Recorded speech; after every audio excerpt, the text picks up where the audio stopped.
Pamusoroi ini ndinonzi Sekuru Chihwa, ndichigara kuno kunyanga bhuku rekwabori. Tanga tine nyaya yatanga tinayo yemurandakadzi anoitwa Shailin Mananana akamuka akawira kana kuti akadonhera mudare rangu asina kupfeka akashama. Zvikazonzverwa nedare zvikaona kuti iye haana chaanoziva asi dzanga dziri nhau dzekushandiswa achiendwa naye nekuti paakadonha anga atori nerusero asina kana chaakapfeka.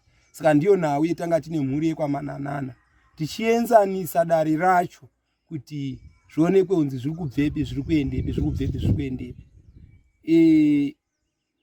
Sekunzwisisa kwandingaite dare masuwa angu kana kuti padare pangu pandinoshandirira ndakandinoteya kuti chese chinenge chadarika nepamusoro chinodonha. Wese aenda nenzira isiyo ari kudzika chete. Sekugara kwandinoita ndichitaura kuti muroyi hatina ukama naye, muroyi ngaafe. Ndokurwisa kwatinongoita tiri pahondo yekurwa newakaipa.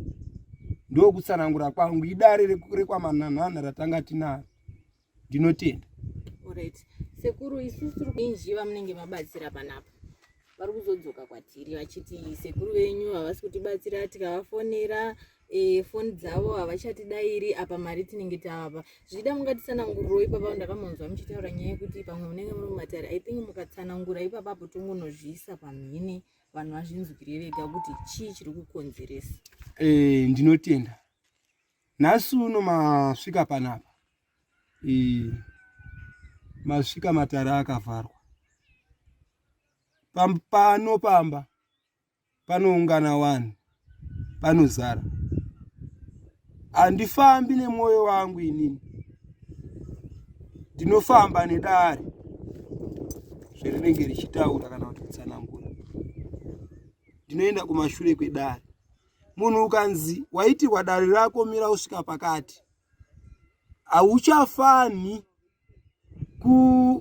kuti mazuva acho asati asvika waakutoti itai kudai.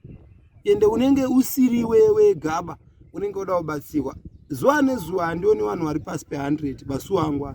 Inhau yekuti mafamba masvika ndakavhara matare. Wese vanenge vachida kubatsirwa ndiri kutombovati chitombomirai matare anovhurwa asi akavharwa anovhurwa zuva ra15 November. Mwedzi watiri mwedzi wambudzi hauitwi matare. Saka ndiyo mumiriro zvinenge zvakaita. Ukanzi waitirwa dare rako rinomirirwa kusvika nguva yawapiwa, kwete kuenda kumberi kwedare. Nene handisini Sekuru Chihwa. Sekuru Chihwa imhepo inogara paropa rangu. Ini ndiri homwe yaSekuru Chihwa. Okay, zvichida munhu anenge akuti aora zvake moyo akuti nini yangu mari ndidzosere yangu, munopafambisa sei pakadaro? Pfuma yaiswa mukati medare. Pfuma yaiswa mukati medare inenge yasumwa kuti ninge anoera mutupo wakati aunza pfuma yake yakati. Saka tichabatsirana.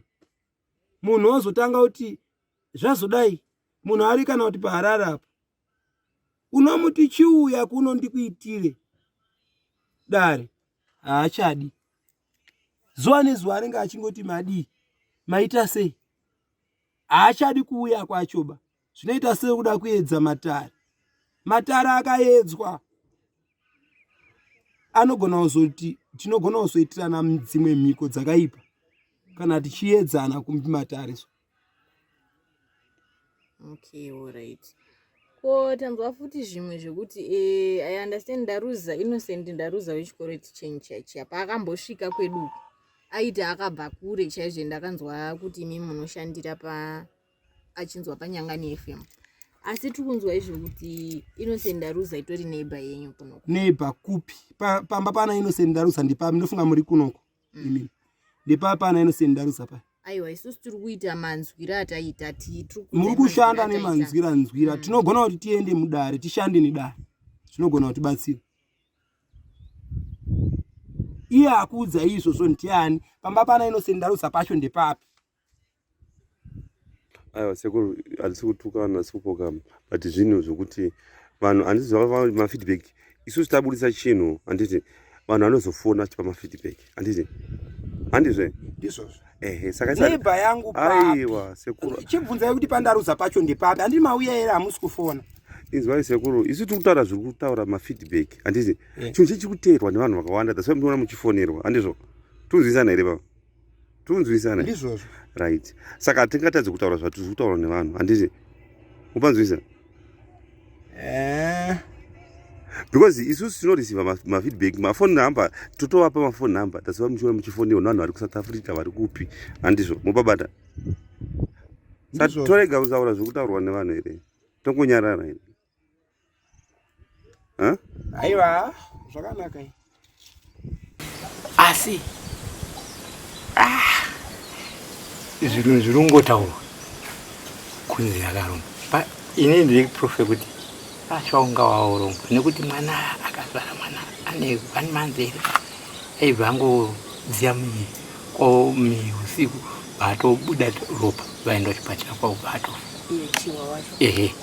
saka kaurombwa kakaita apa kamupopurati kakutsvakiwa mai anoshandisa Nyanga ndefemu mazuva saka Nyanga ndefemu manje iri kumupabhurisha kana akasvika nemai chake saka mukadzi uyu akanzi akabatwa uroyi ndiko kunonzi Bronzeville uko akanzi akabatwa rumurusero asi munhu akamutakura akati ndakatakura munhu asina rusero asi rusero rwakuonekwa ndi rusero zvanga runyowani mukadzi waronzi akanzi ndokupa mari ndozokubatsira chekuti Sekuru bati basa renyu tijekeserwe munhu akatembera mwana unyora ari mukati mezinza menyu ndokukwanisa kuti mwana akwanisa kuita sei achirapika izvozvo chero kusada chero kuda asi masuwa angu henyu mapinda ndizvozvo munonditendera here ndigadzire zvandingagadzire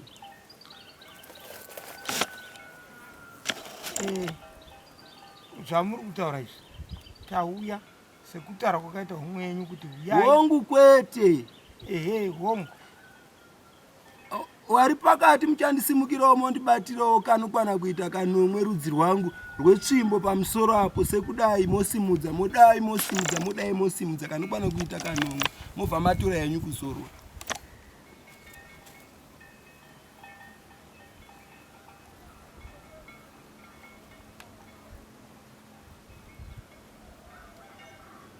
vamwe wacho ngawauya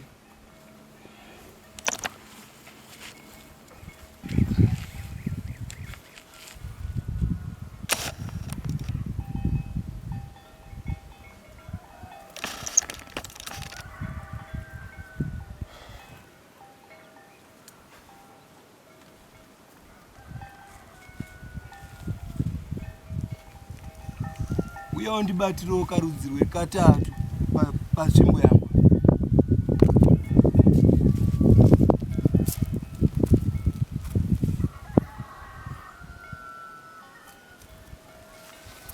mbiri yematare simba renyamuzezere pamusoro ivana bonga pamusoro ivana Chihwa pamusoro ivana Sigauke mbiri yesununguro mbere kwenherera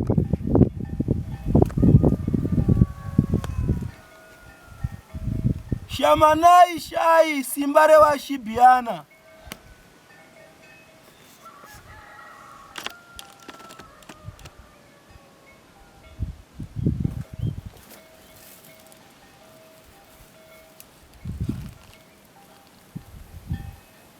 ndingaite sendingando kukumbirire kusununguro kutanga ndoita sendingadzime zvendingadzime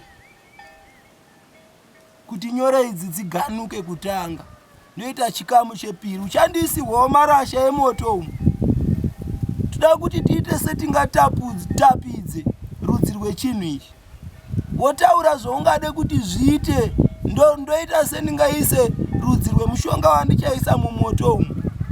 Ndaita sendingadaro woita seungataure uchikumbirira kurumurwa kunhau dzekungohakiriswa kana kuti kutorwa usingazivi. So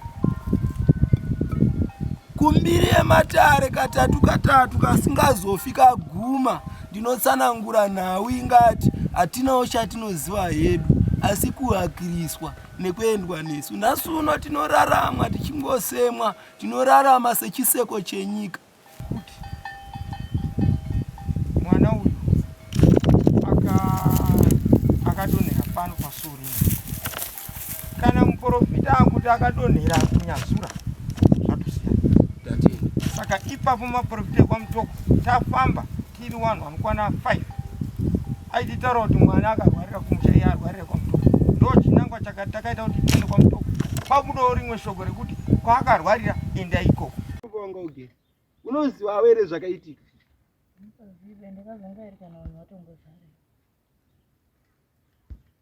Kune here anoda kuunganirwa nevanhu 200 kana 300 asina chaakasimira? Ngatibatsiranei. Isusu tikumbira kuziva kuti munhu akatemera mwana wenyora ndiani. Ndati mai vacho mavasiepi? Ndo zvandakupindurai. Ngatishande tichiteererana.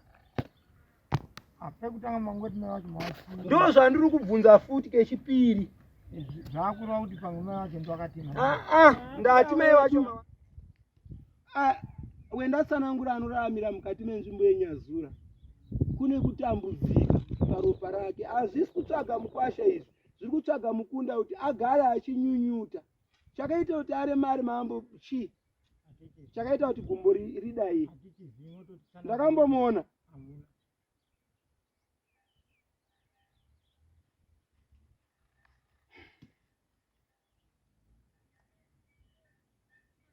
Pakuberekwa kwatakaita kana kuti mukati memusha mune nyoka iri kuraramiramo. Ina anayo kubva muranda rume aparara muridzi wemusha.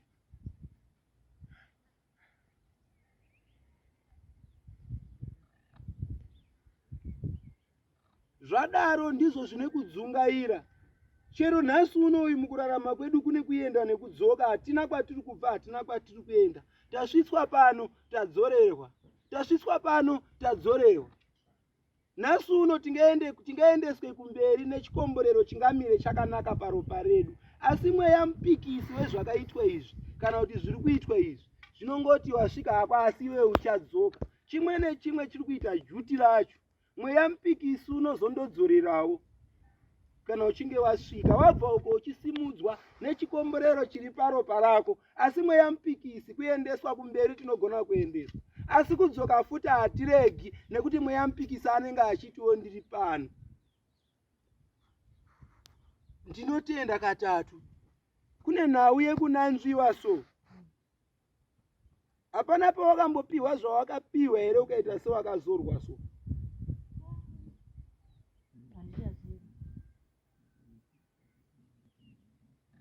Ndisirewo zvemarasha umu. CII ndio ine maronda aya. Haisiyo nhau ine kutorwa achiendwa naye kana kuti kushandiswa kufambwa naye. Wabereki tinokuteerera here kwatiri kuita apa pakutsanangura kuita dare.